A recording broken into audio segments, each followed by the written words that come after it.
Well, welcome to the 700 Club. It sounds like something out of a science fiction movie.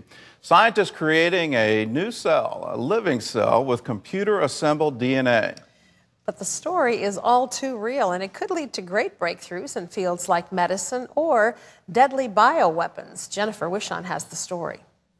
It's alive! It's alive! It's alive! It's the kind of thing once only imagined in the movies. But now a team of scientists have produced a living cell powered by man-made DNA. One that we made by starting with the genetic code in the computer, 4 bottles of chemicals, and building every one of the million-plus base pairs in the right order, and then finally having this large molecule, inserting it in a recipient cell. The bacterium then transformed into a completely new species and reproduced billions of times. Venter, a well-known geneticist, says the project is the first step towards the ultimate goal of designing organisms that work differently from the way nature intended.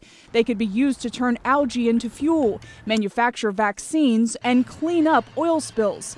But in the hands of bioterrorists, the discovery could have devastating effects, perhaps allowing them to create a deadly new virus. And what about greater ethical questions?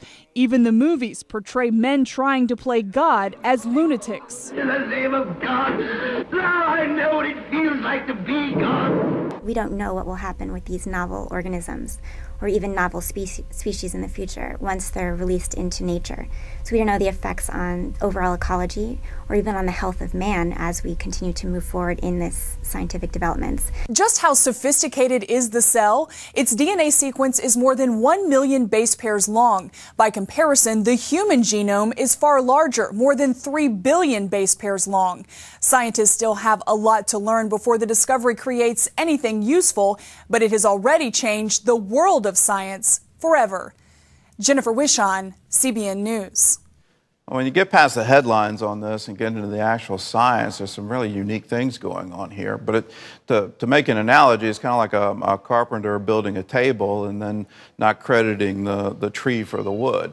Here, that's exactly what's going on. They're assembling things based on existing DNA fragments that have existed for millions of years. And so to say somehow this is man-made synthetic DNA misses the point. But it is unique in that a computer put the strand together from disparate sources and then they inserted this into a cell which had no DNA, and it activated and it became alive. Now that is brand new, and that is a Frankenstein type moment. To show you how complicated it is, the first time they did it, it didn't work.